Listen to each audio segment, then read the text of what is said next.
Bonjour et bienvenue dans une nouvelle vidéo de cybersécurité. Donc ici on va voir comment exploiter une faille XSS reflectée dans un lien canonical. Donc un lien canonique, en fait c'est un lien qui est le lien préféré. Donc par exemple ça peut être le lien le plus à jour ou le site officiel ou autre chose d'important, etc. C'est souvent utilisé par les moteurs de recherche pour indexer le meilleur site. On a un laboratoire qui reflète l'entrée utilisateur dans un lien canonique et qui est échappé par les signes supérieurs et inférieurs. Donc pour résoudre cela, il faut effectuer une attaque par cross-site sur la page principale et injecter ses attributs qui appellent la fonction alerte.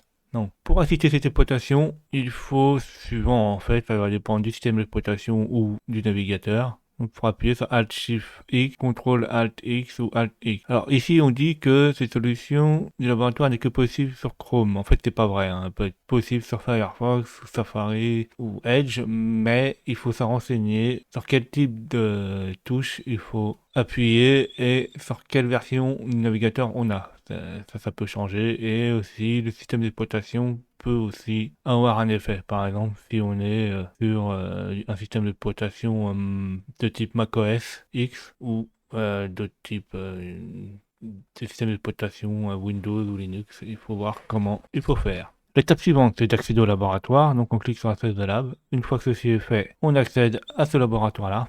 Et ici, là, on voit aucune entrée search, etc. Et c'est pas dans les postes qu'on pourra injecter l'injection. La première chose, c'est pour voir est-ce qu'on peut rentrer un paramètre. Donc par exemple, on peut mettre une variable, on met test, et on regarde ce que ça fait. Donc là, on voit que ça fait rien. Et on va regarder le code source. Donc pour le code source, on fait F12, on regarde là, et je vais marquer test, on va voir si on tombe sur quelque chose d'intéressant. Là, on tombe sur quelque chose d'intéressant. On voit que là, on a un lien relatif, donc un lien qui est canonical. Donc on est bien sur un lien canonique. Et il a pris par défaut notre test. Mais on voit que il n'est pas bien formé en fait.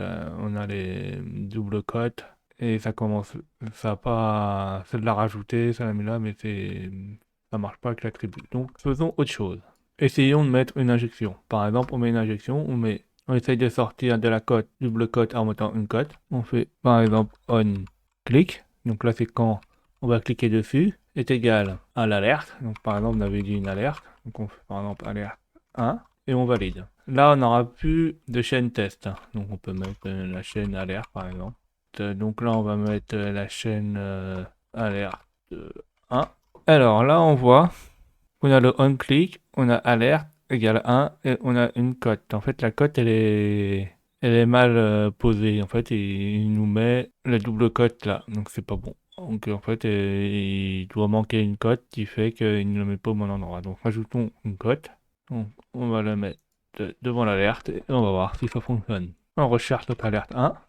Là on voit que onClick est devenu un attribut. Donc ça c'est bon. Et il prend la valeur de alerte 1 pour activer le JavaScript. Donc là ça fonctionne, c'est nickel. Par contre, le problème ici c'est qu'on fait onClick, donc il faut une interaction avec un clic de souris quelque part, mais ici on n'a rien pour interagir avec lui. Donc c'est pour ça qu'ici il faut utiliser un truc un peu bizarre, c'est Access Key, c'est une combinaison de clés, de touches du clavier pour activer l'alerte on-click. Donc c'est bon, c'est un peu bizarre cet exercice en fait.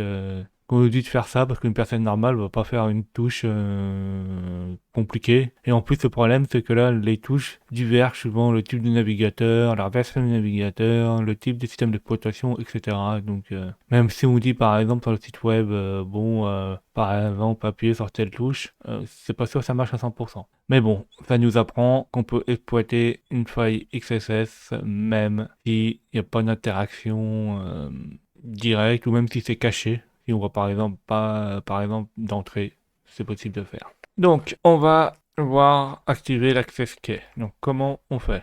On marque access key. Et là il faut lui spécifier quelle touche on veut. Donc par exemple ici on avait dit X.